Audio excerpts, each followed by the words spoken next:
Bueno, buenas tardes y bienvenidos. Yo soy Iker Olave y soy el responsable de tecnología del CESAC, del Centro de Estudios Superiores Alberta Jiménez, y también pertenezco al Laboratorio de Acústica del Festival Internacional de Salzburgo, donde realizo mi investigación. Bien, voy a hablar de un tema en parte similar al que se ha hablado ahora, pero relacionado con el audio, ¿no? El gran desconocido muchas veces en el mundo del broadcast y el cine, ¿no? Que no se le hace nunca tanto caso. Y vamos a hacer un par de reflexiones, vamos a hacer esta mañana. Bien. En primer lugar, vamos a ver qué es la psicoacústica. ¿Vale? La psicoacústica es la ciencia que estudia la relación entre las propiedades físicas del sonido y la interpretación que hacemos de ellas en el cerebro humano. ¿Vale? Es fundamental debido a que no todos comprendemos igual un sonido o hacemos la misma interpretación de él, ¿no? Pero vamos a analizar un par de quizá obviedades para ver si estamos todos de acuerdo aquí con unas principales generalidades. Bien, en principio hay algunos parámetros psicoacústicos generales para el cerebro humano, y ellos son la altura, la duración y la intensidad. Cuando hablamos de altura nos referimos a un sonido agudo o grave. Cuando hablamos de duración, si es largo o es corto, la duración del sonido, ¿no? Y la intensidad, si es fuerte o suave, el volumen, diríamos, ¿no? Podríamos transcodificar el tema, es decir, altura, frecuencia, duración, tiempo o ritmo, e intensidad, presión sonora, ¿no? Serían ya los términos un poquito más técnicos de estos parámetros generales de la psicoacústica. Una persona con un oído poco entrenado, como suele ser la gran mayoría de la población, ya que la mayoría tenemos la vista moderadamente entrenada, pero el oído muy desentrenado. Esto suele ser lo normal, ¿no? Pues estos tres parámetros generalmente los va a reconocer, si les hacemos saber que los reconoce, porque mucha gente no sabe que reconoce estas tres cosas. Me he encontrado con casos. Bien,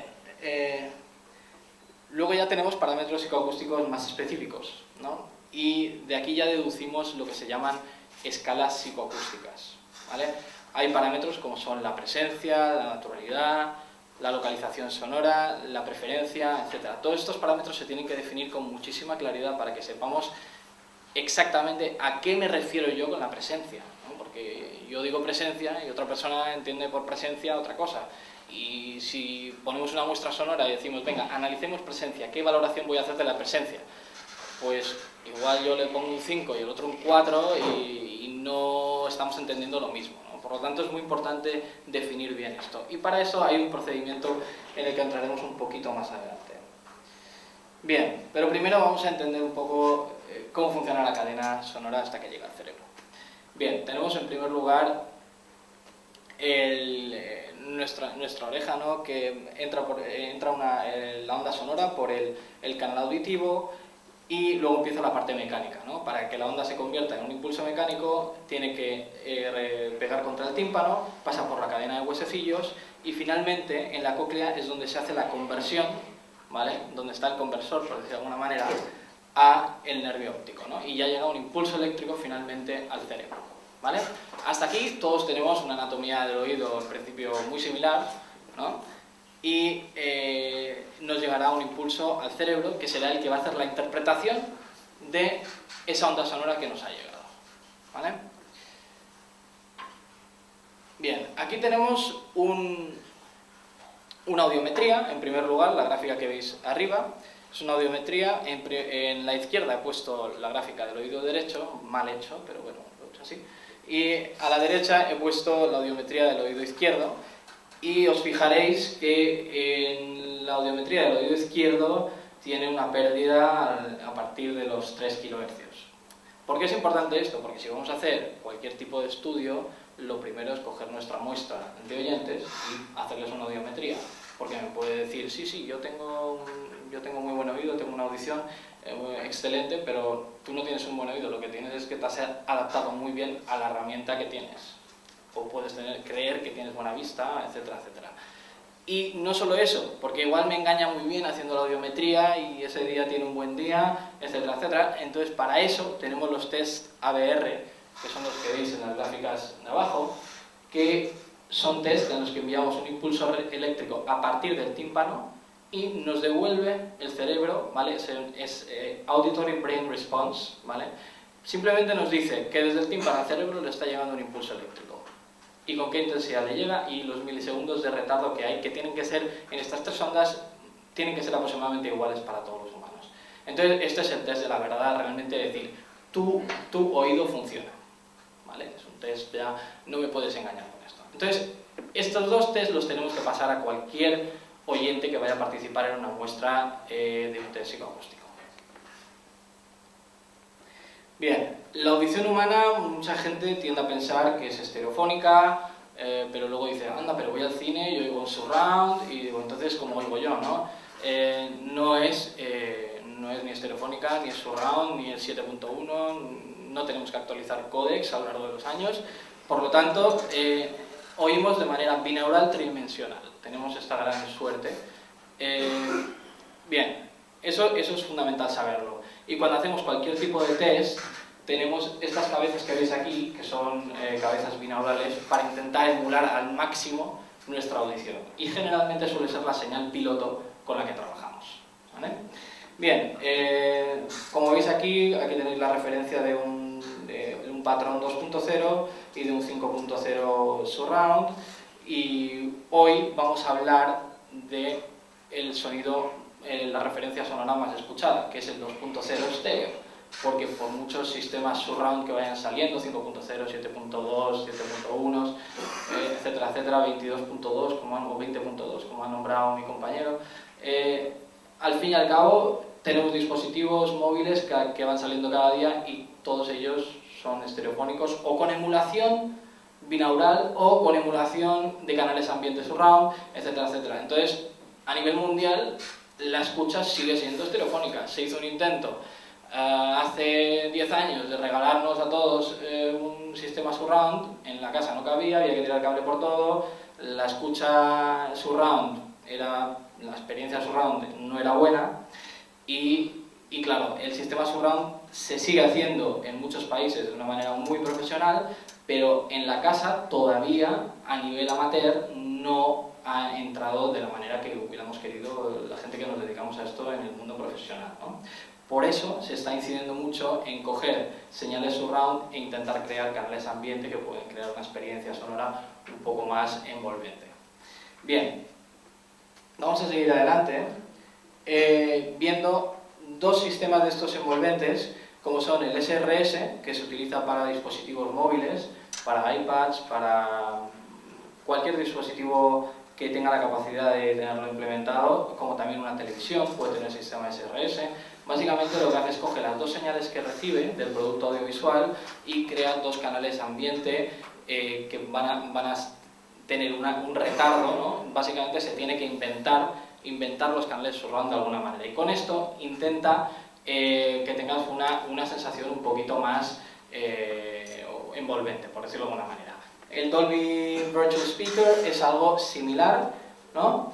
Y todo ello es para no tener que montar más altavoces en nuestra vivienda y porque los productos que recibimos por televisión, la gran mayoría siguen siendo estéreo, la gran mayoría de la emisión que nos llega, ¿no?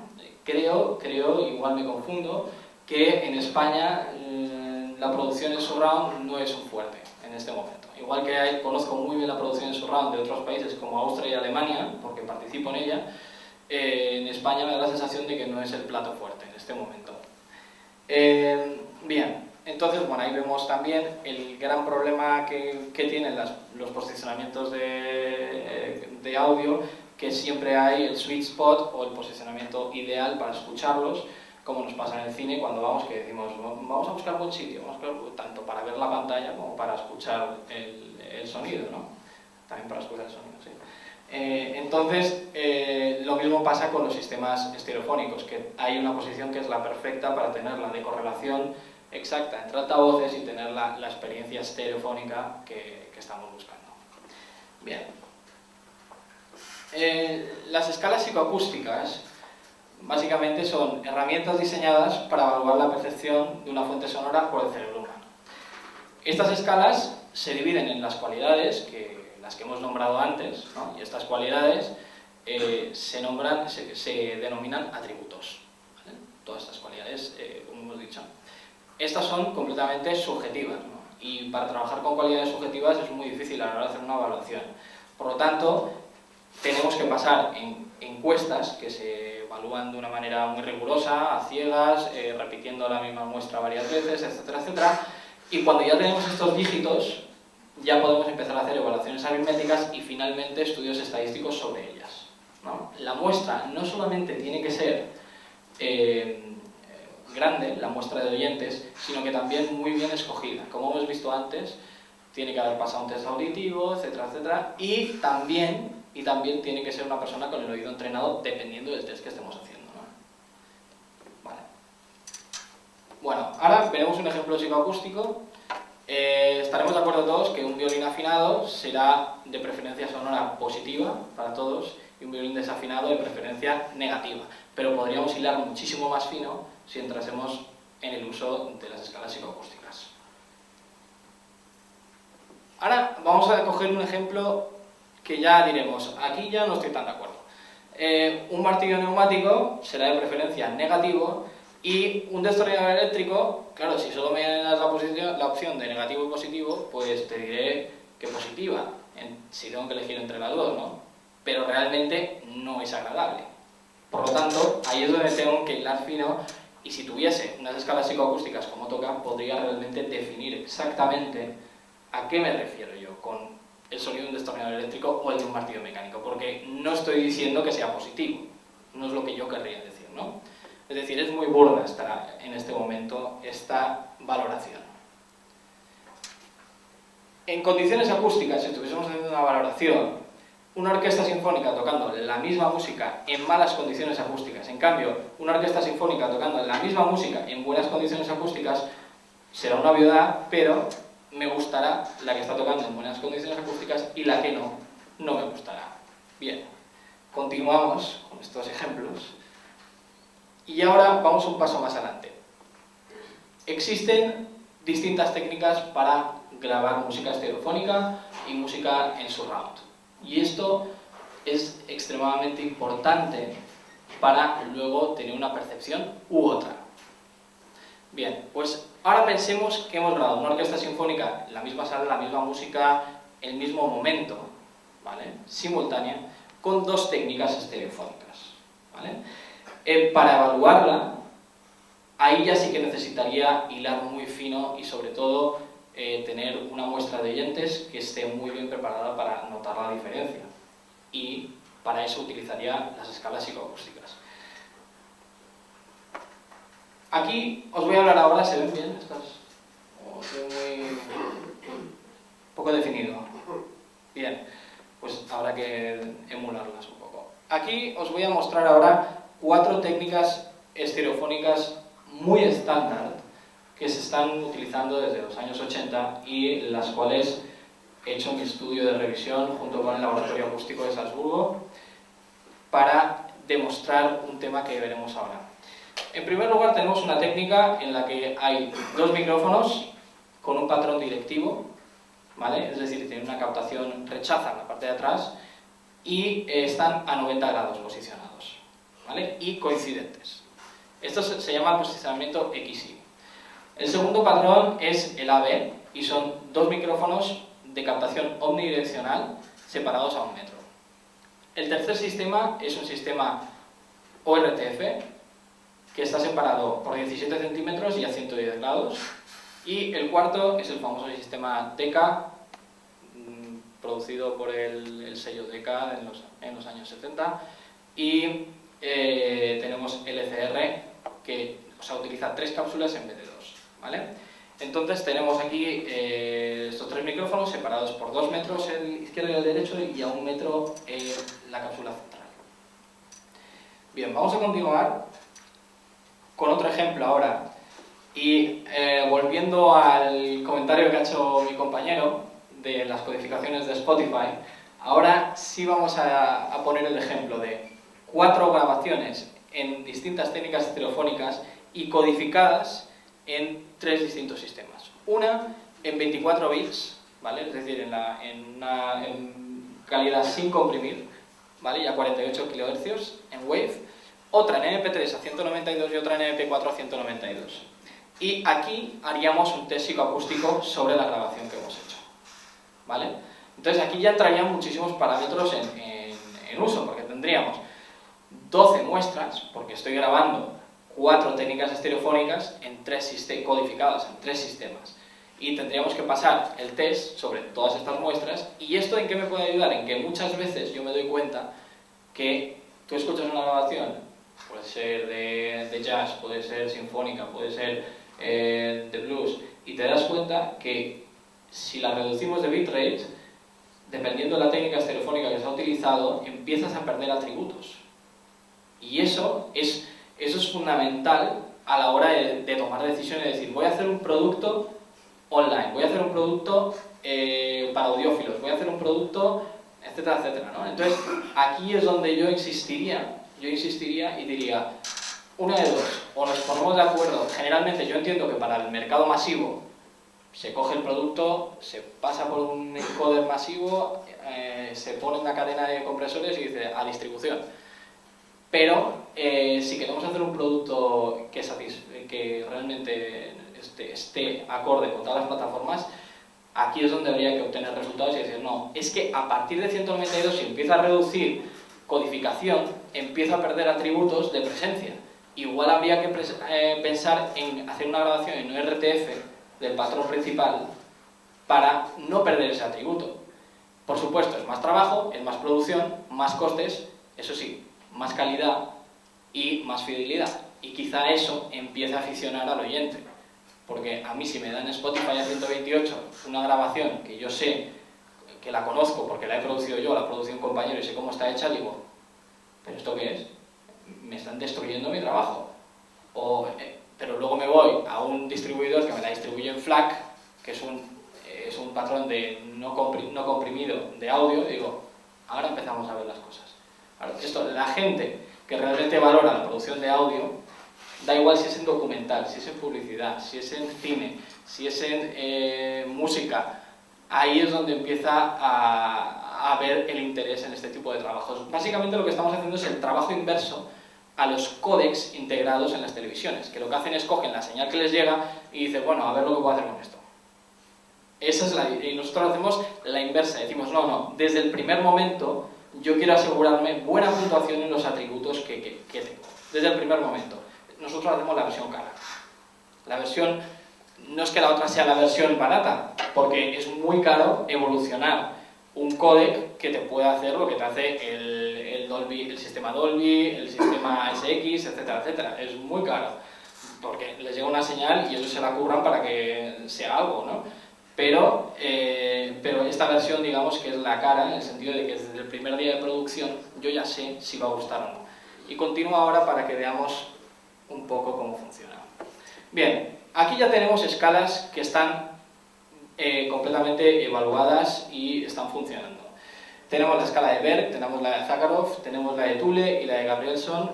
En nuestro caso hemos elegido para todos los estudios la de Berg, porque es la que tiene más atributos y, independientemente de que sea la más tediosa, es la que más está funcionando porque tienes muchas fuentes de las que luego tomar decisiones y ver si está funcionando el producto, ¿no? Bien. En la producción sonora en los medios, como decía antes, casi toda la música que escuchamos es a través de dispositivos electromagnéticos, pueden ser altavoces, auriculares, monitores, y para conseguir esto ha sido necesaria una fase de grabación y en algunos casos de codificación. Y ahí es donde viene el problema. Vale, entonces para encontrar respuestas a toda esta introducción que acabo de hacer, hemos hecho un estudio extensivo con el CESAC, el Festival de Salzburgo, el Auditorium, donde hicimos una fase de grabación multimicrofonía, y la Orquesta Sinfónica de Baleares. Vale, volvemos a nuestros famosos sistemas de microfonía, pero esta vez haciendo un análisis de datos. Hemos hecho un análisis de datos matemático por un lado, y ahora veremos cómo, y psicoacústico, porque la psicoacústica es solamente una rama y me puede estar fallando mi muestra de 40 oyentes fantásticos, puede que los 40 tengan un mal día ese día, entonces no me puedo fiar del todo de lo que hacen ellos. ¿vale? Por lo tanto, hemos hecho una rama también matemática, estudiando en este caso la correlación. Y hemos hecho luego una correlación de datos entre la matemática y la psicoacústica, para ver si coincidían los resultados de uno y otro, o si eran completamente dispares. Y ahora me explicaré.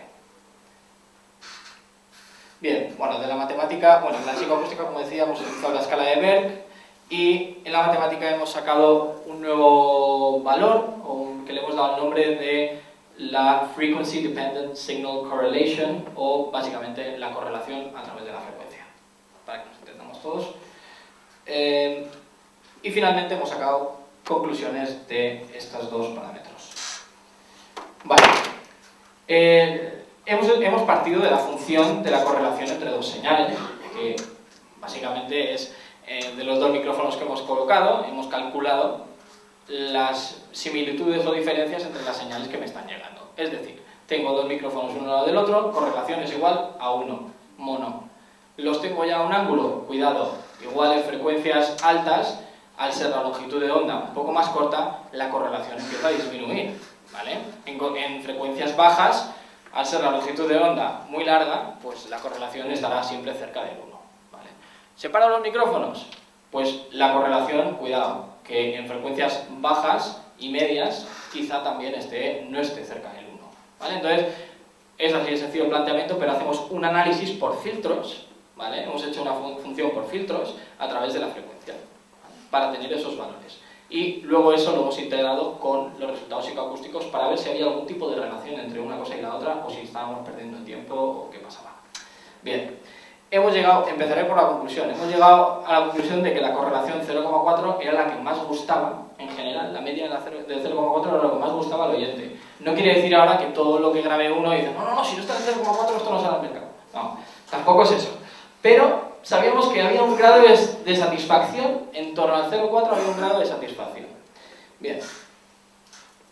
Entonces vemos el patrón del XY, son micrófonos coincidentes, vale, pues hasta a partir de 1 kHz ya empieza la tendencia a bajar y bien, lo predecible, ¿no? ORTF, separación de 17 centímetros a 110 grados, ¿vale? La curva hace lo que pensábamos. Todas esas, digamos, posibles errores, ¿vale? Que vemos ahí que la curva hace cosas extrañas en algunos puntos, todo eso es debido a reflexiones de la sala, claro, porque no siempre te llega la señal directa y ahí se apaga, ¿no? Existe el concepto de reverberación, existen las primeras reflexiones, la segunda reflexión, etcétera, etcétera, y todo eso es una cosa que nos ha costado entender, que creas estos artefactos, pero con el tiempo nos hemos enterado. Bien. Y finalmente, el Deca-Tree, que ha sido muy interesante porque, claro, tienes siempre el micrófono central para jugar con el nivel de correlación que tú quieras. Cuanto más le des al micro central, más subirá la correlación. Y cuanto menos le des, menos. Entonces hemos jugado con equal gain, es decir, con ganancia igual en todas las señales, refiriéndonos a la publicación original de Deca-Tree, que así lo especifica, para no jugárnosla. Bien, y el AB, que como veis hay un punto en el que nos hace un artefacto de correlación negativa que es evidentemente por un tema de reflexión, etcétera, etcétera, porque utiliza cápsulas omnidireccionales que siempre son muy especiales. Vale, durante la investigación nos hemos dado cuenta también de que esto nos creaba una huella única sonora.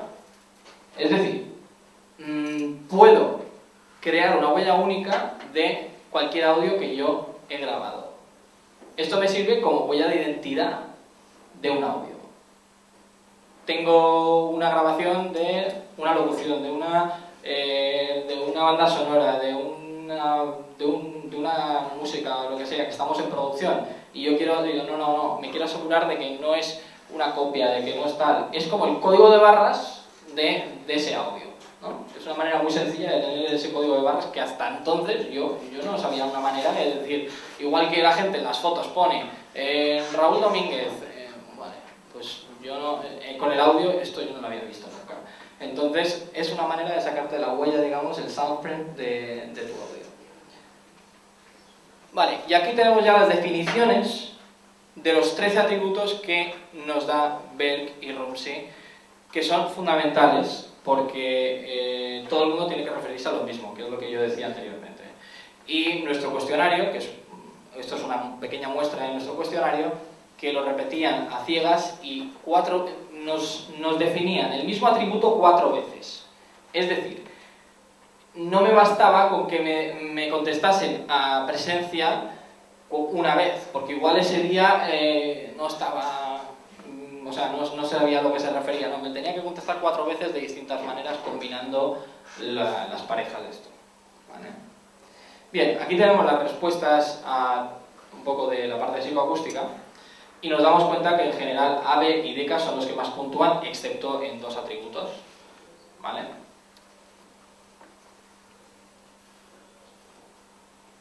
Bien, algunas conclusiones son que se deduce que el coeficiente de correlación más agradable se aproxima al 0,4. ¿Vale? Las técnicas estereofónicas mejor evaluadas son el DK y el AB, y la valoración psicoacústica valida la matemática siendo congruente con las afirmaciones anteriores. ¿Vale? Conclusiones prácticas que hemos sacado: que existe una herramienta que permite evaluar el grado de satisfacción con parámetros matemáticos y psicoacústicos. No solo eso, sino que esta herramienta puede aplicarse en cualquier tipo de grabación de medios, cine, publicidad, para predecir el grado de satisfacción o éxito que tendrá y modificarlo si fuera necesario. Siempre siendo una referencia, o sea, no es una norma, pero sí una referencia en preproducción. Y líneas de investigación actuales son el estudio óptimo sobre coeficientes de correlación óptimos adecuados a sistemas de microfonía 5.0 y superiores, que ahí también es muy interesante porque todos los sistemas de surround, para saber el grado de satisfacción o una manera o sea, pasar test psicoacústicos y saber realmente el grado de correlación que sería el satisfactorio, no existe todavía una escala que esto lo valide, ¿no? De la misma manera que ahora sí que se está utilizando esta escala, esta función que nosotros utilizamos en surround, todavía no conocemos algo igual. Vale. No solo eso, sino me gustaría ofrecer nuestra expresión, nuestra función de correlación para cualquier persona que quiera empezar a utilizarla, porque ya la ofrecemos para cualquier persona que se dedica a esta industria. Tenemos un banco de sonidos de grabaciones multicanal de muchos tipos de música para empezar a trabajar, y de análisis de curvas que pueden servir para empezar a ver la tendencia de distintos patrones de micrófonos. Y con esto pues queremos empezar a crear un poco una manera distinta, más analítica y no tan predictiva, por experiencia, que no se explica en la literatura, del uso de microfonía, diseños de sistemas estereofónicos y surround para la aplicación tanto al broadcast como al mundo de la discografía, ¿no? Bien, en casos de aplicación comercial ya tenemos varios, tanto en producciones discográficas como en radiodifusión y en televisión, streaming. En concreto citaré 2. Uno ha sido para la transmisión de la ópera Norma para Unitel Clásica este agosto en el Festival Internacional de Salzburgo, donde todos los análisis del sistema microfónico estereofónico para la transmisión estereofónica se han hecho utilizando esta función. Y otro ha sido para la grabación del último disco de Michael Nyman este mayo de 2013 con la Orquesta Sinfónica de Castilla y León en Valladolid para el sello Sony. Y estamos utilizando, ya os digo, este sistema ahora ya, claro, como la fase de validación está hecha, nos basamos en el uso de la función, y al pasar muchas veces la función llega un momento que la lectura se te hace muy fácil, ¿no? Y claro, sí que recomiendo esto para 2 campos. Uno, para el mundo del broadcast, para la toma de decisiones de usos de patrones microfónicos en salas donde no estás muy seguro qué sistema debes utilizar, sobre todo gente con no mucha experiencia. Y 2, para ingenieros que están en activo, con experiencia, para validar un poco las grabaciones que están haciendo, ¿no? en producción, durante producción. Vale, también estamos trabajando en este momento en una aplicación que se llama Seño para la toma de decisiones ágil y precisa, como decía, ¿no? De técnicas estereofónicas basadas en el estudio que hemos citado anteriormente. Esta aplicación la tenemos en este momento en proceso. Básicamente aquí integras los datos tanto de sala como de preferencias, etcétera, y él te dice que básicamente te contesta y te dice: tú aquí utiliza esta técnica que así te va a ir bien. No quiere decir que no debas utilizar otra, pero para una persona que no es experta en sonido, en ese momento le da una respuesta y no se va a confundir en lo que va a utilizar. Y eso es interesante, porque toda la literatura que existe sobre microfonía es todo lo contrario a la ingeniería. Es muy... sí, narra mucho, pero no especifica. Bien, y finalmente estoy abierto a cualquier duda, pregunta, encantado de discutirla. Estas diferencias de percepción acústica respecto a los diferentes formatos, ¿son aplicables para cualquier tipo de dispositivo en el que se reproduzca? Por ejemplo, unos altavoces de 20 euros lo notaría, o unos auriculares, o solo para unos casos concretos. Esa es muy buena pregunta. Precisamente lo que estamos, como he explicado anteriormente, lo que estamos intentando es predecir cuáles son las mejores técnicas para dispositivos, para cada codificación. Una vez has elegido la técnica para la codificación, si tú, por ejemplo, vas a escuchar a 128, o sea, codificados de MP3, pues la productora que está haciendo ese producto tendrá que decir: lo mejor es utilizar ORTF, lo mejor es utilizar, ¿vale? En cambio, la distribución que haga para audiófilos dirá: no, vamos a hacerla con AB, o vamos a hacerla con DECA. Pero en un caso, por ejemplo, como YouTube, que tiene diferentes calidades y tienes que estar preparado para la mejor y la peor, ¿no? Si haces un videoclip. Sí. En ese caso, ¿qué recomendarías hacer? Es que lo importante, hay que distinguir entre dos cosas. Porque YouTube te da, puede poner Full HD, pero igual te está haciendo Full HD en H264. ¿Me entiendes? No, y el audio, ¿en qué te lo está codificando? A eso me refiero. ¿Entiendes? Entonces, claro, la decisión esa la tomas tú, porque tú estás subiendo, tú sabes a qué plataforma estás subiendo el audio. Entonces tú dirás: no, cuidado, por muy Full HD que sea YouTube, yo el audio voy a tomar la decisión de subirlo en un formato RTF porque el audio lo trata de esta manera. O si voy a subirlo a Lean Records, que trata el audio en FLAC, pues entonces diré: no, vamos a subirlo con la grabación que hemos hecho en DECA y con multimicrofonía. Pero depende de cada caso. Claro, ahí está el tema. Yo creo que hay que hacer dos. Uno, digamos, para streaming, todas las plataformas de streaming, y otro para la parte más audiófila, etcétera, etcétera. Te digo, es la versión cara, pero es la versión buena. Ese es el tema. Hay que ponerle oído, tiempo y ganas. Esas son las tres cosas que hay que ponerle a esto. No es la versión sencilla, que yo la he hecho muchos años, es coger el máster, mandarlo a factoría y nosotros nos ocupamos. Y luego tú oyes la versión codificada en Spotify, en iTunes y tal, y dices: yo esto no lo he hecho. Ese es el problema. Y tú, en cambio, estás escuchándolo en 16 bits, que es lo que se llevaba hace 10 años, 16 bits en tu casa, en tu player, con tus altavoces, y dices: qué bonito suena y qué mal suena ahí.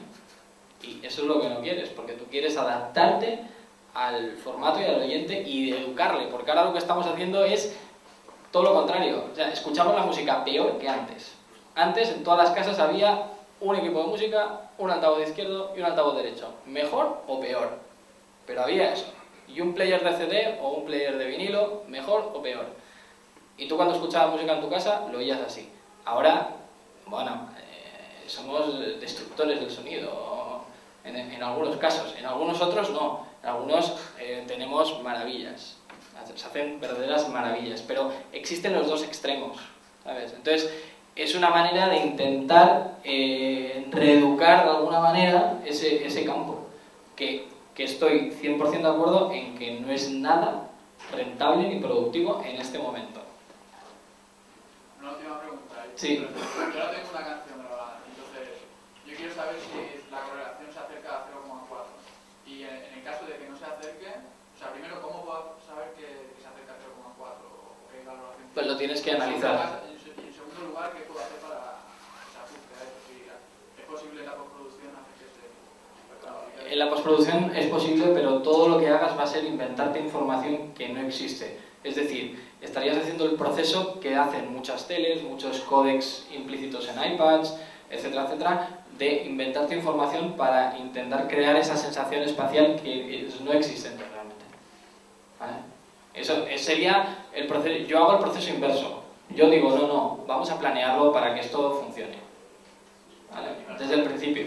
Para saber la correlación Yo te digo, nosotros tenemos una función en la que tú tienes que insertar el canal izquierdo y el canal derecho y decir qué frecuencias vas a filtrar y él te va a devolver todos los datos. Es una función de MATLAB y te la puedo dar cuando quieras. De hecho, a cualquiera que esté aquí está disponible para vosotros. ¿Pero con la canción ya hecha o...? Sí. Con la canción ya hecha. Sí. ¿Alguna pregunta más? Pues muchas gracias, Iker. ¿No? Vale.